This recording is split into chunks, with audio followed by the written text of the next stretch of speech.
ఏంటి సుమిత్ర ఇదంతా? నువ్వు ఒక్కదానివే వచ్చి ఇబ్బంది పడుతున్నావు. మేమంతా ఏమైపోయావనుకున్నావు? ఇప్పటికే ఆలోచించి ఆలోచించి తల తిరుగుతున్నట్టుంది. రేపేదైనా జరగరాంది జరిగితే ఏంటి పరిస్థితి? నువ్వు కూర్చో.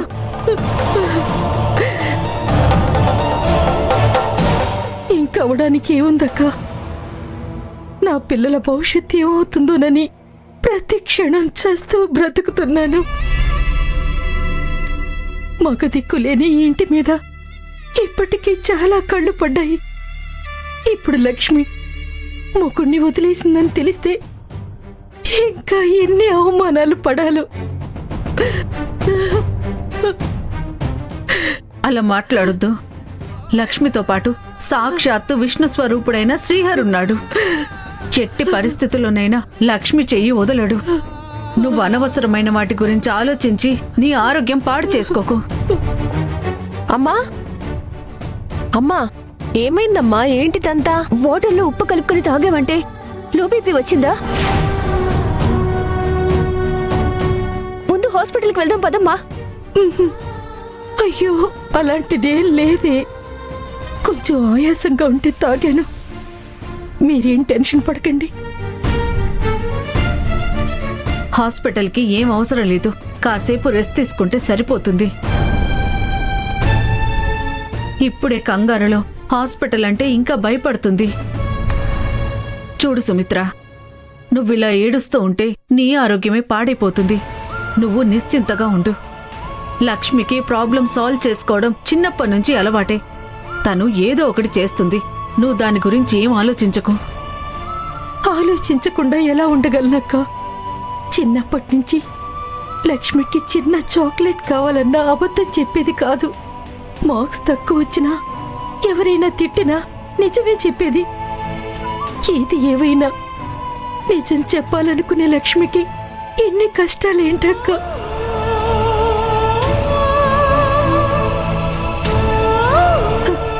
సీతలాంటి నా కూతుర్ని అందరూ మంతారలా భావిస్తున్నారు. నేనెలా తట్టుకోగలనక్క? నా కూతురు ఎప్పుడు ఎవరిని మోసం చేయలేదు, చెయ్యదు కూడా. అది వాళ్ళకెలా చెప్పాలక్క? ఏ తప్పు చేయని తన మీద ఎన్ని నిందలు వేస్తే లక్ష్మి మాత్రం ఎలా సహించగలదక్క? ఎలా సహించగలదు? నువ్వు చెప్పావు కదా, మన లక్ష్మి ఆ సీతాదేవిలాగే. ఎలాంటి నిందలు మోపినా చెక్కు చెదరని వ్యక్తిత్వం తనది. అగ్ని పరీక్షలో కూడా నెగ్గుకొస్తుంది.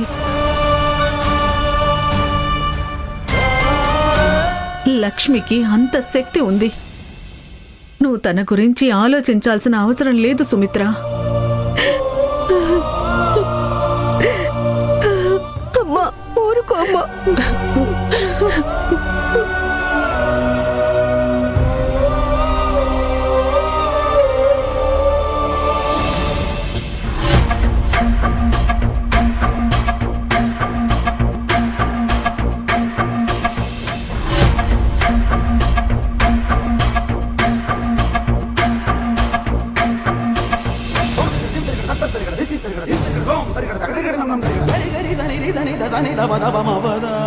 లక్ష్మి, ఏమైంది మీకు? అసలు ఏం చేస్తున్నారు? నేను చేస్తున్నది కరెక్టేనండి. నేను ఉండాల్సిన ప్లేస్ ఇదే, కానీ మీరు ఉండాల్సిన ప్లేస్ ఇది కాదు. మీరు మీ వాళ్ళ దగ్గరికి వెళ్ళాలి.